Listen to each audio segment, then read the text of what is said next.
In today's game against Yale, Syracuse women's basketball guard Deasia Fair only did this in the first half. Make a layup. But in the second half, she scored 15 points to help SU win 60-58 over Yale. After the game, Syracuse head coach Felicia Leggett-Jack gave praise to her senior guard.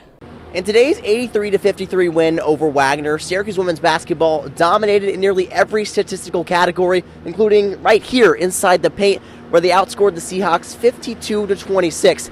After the game, Coach Jack was proud of her team's performance. Other places than just the skill set she has on the court. Now, we've seen the flashy passes, we've seen the dribble moves, the three-point knockdowns by Fair, but what I feel like people don't see is that leadership ability that she has. 4 seasons now she's been under the helm of head coach Felicia Leggett-Jack. 4 seasons, that's longer than anyone else on this Syracuse women's basketball team.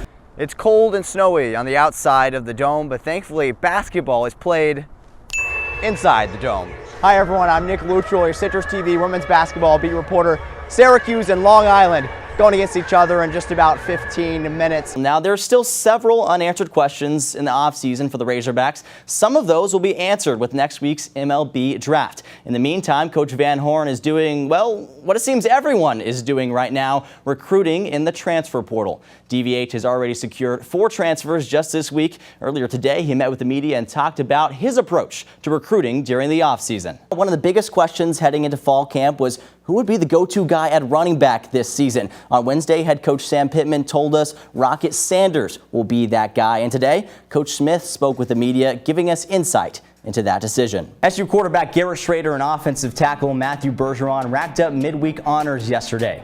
This comes after Saturday's dominating performance in which the Orange put up 48 points on 470 yards of total offense. And speaking of awards, the SU field hockey team collected some of their own yesterday. 4 players from this year's squad earned All-ACC honors. Karina Comans for the first team, and Charlotte DeVries, Ifke van den Nutenhof, and Jannemijn Doetman on the second team All-ACC. Well, that's right, guys. I'm here outside Ainsley Athletic Center, where Syracuse is gearing up for its matchup tomorrow night at UAlbany. The Great Danes and the Orange have faced off 19 times. Every single one of those games have been inside the Carrier Dome.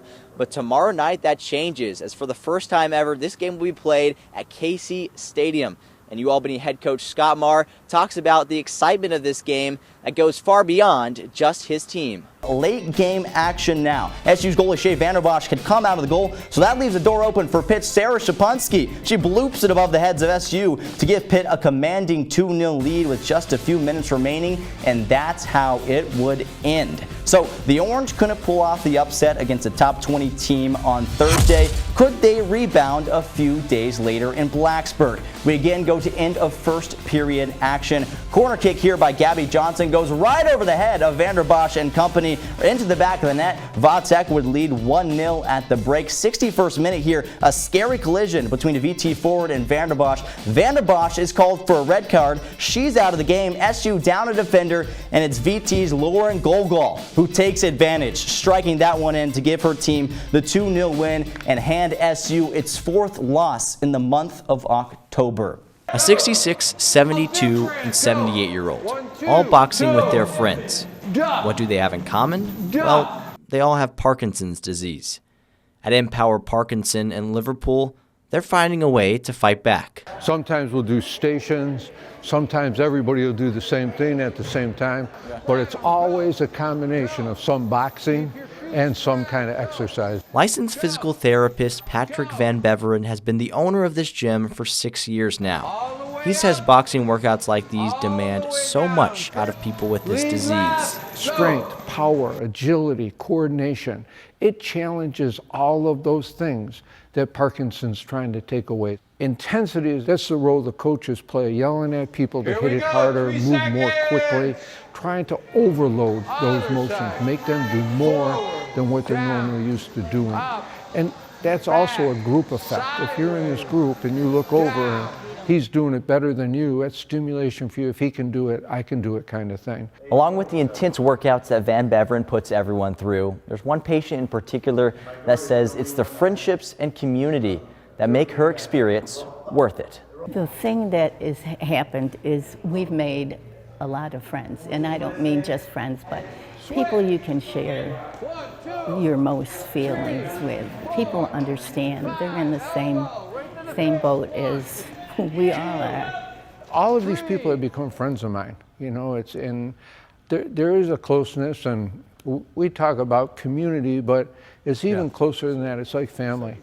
And we know them, and we get to know they bring their kids in sometimes. We know their problems, so I really enjoy that part.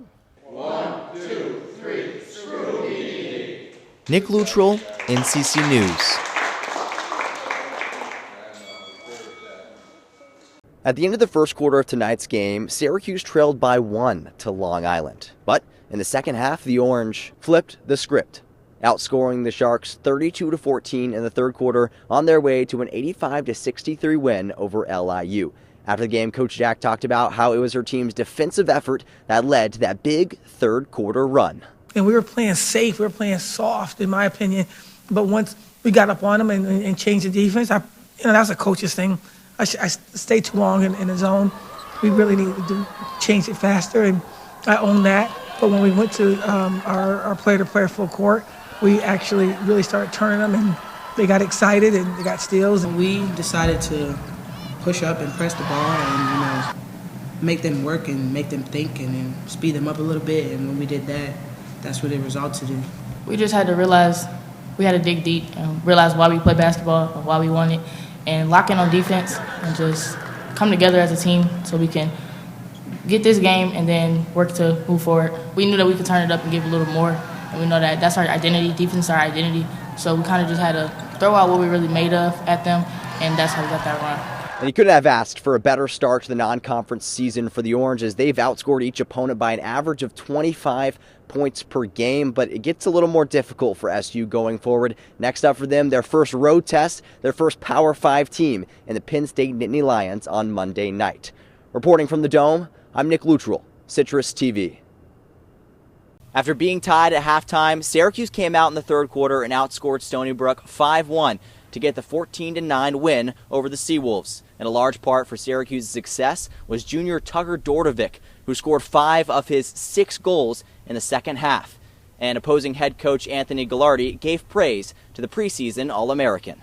I mean, Tucker is two-handed, super athletic, can shoot it. When he's out there, it's tough. We tried to slide to him as quick as we can. He's really good at getting shots off. He's definitely one of the best players in the country. We knew that going in, and we were hoping that he wouldn't shoot 6 for 11, I think is what he ended up being. But he's a heck of a player. It was a really, really fun game. I thought we played really well on offense. I think, like I was saying, our offense played really well, and I kind of just had to be at the end of a lot of it. So I can't say it was all me. It was a majority of it was my teammates, and I just happened to be the beneficiary at the end of a bunch of good passes.